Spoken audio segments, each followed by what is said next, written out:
আমার ছেলে মেয়ে আত্মীয় স্বজন কাকেও যেন আমার লাশ শুইতে না দেয়। শেষ শেষ দুনিয়াতে আমার আত্মায় কষ্ট পাইবে যে কি করলাম আর কি পাইলাম। আমি মন থেকে দিল থেকে তাদেরকেও অভিশাপ দিই, আমার মতো একদিন যেন তারা এই জায়গায় আসে। এদেরকে সোনার স্বামীসো করে মানে দুধ খাওয়াইছি, এত বেশি ভালোবাসছ না তোমারে, এরা জীবনে বহুত কষ্ট দিব। আজ সেই কথা, তাদের কথাটা আমি অক্ষরে অক্ষরে পাইছি।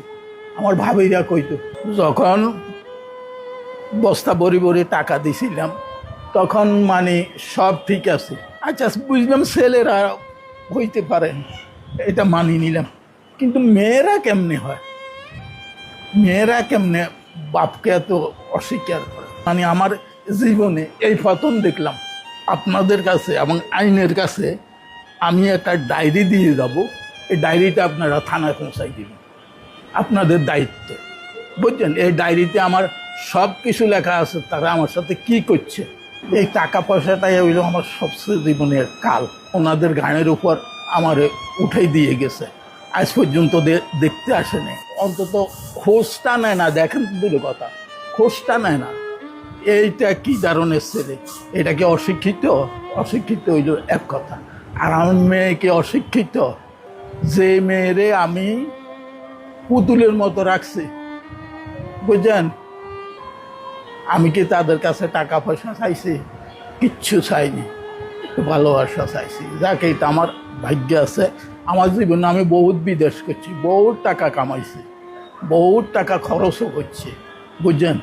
আজ দুরবস্থায় ওনাদের ধার পান্তে পড়ে আছি, ওনাদের দয়ায়। ওনারা যে এতটুকু করছে, এতটুকু করে, এটা আমার জন্য হাজার।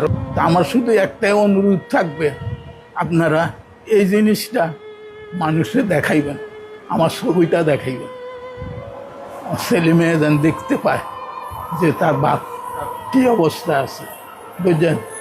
বিদেশেও ছিলাম আমি 95 হইতে, সৌদি আরবে ছিলাম 2016 সাল পর্যন্ত, বুঝলেন। তারপরে যখন বস্তা বড়ি বড়ি টাকা দিছিলাম তখন মানে সব ঠিক আছে, ছেলে ঠিক আছিল, মেয়ে ঠিক আছিল, সব ঠিক আছে। যখন মানে টাকার প্রশ্ন উঠছে, আমার একটা এফডিএস ছিল, এই যে আমার ছোটো ছেলেটা যে আমেরিকান এম্বাসিতে চাকরি করে, এ ছিল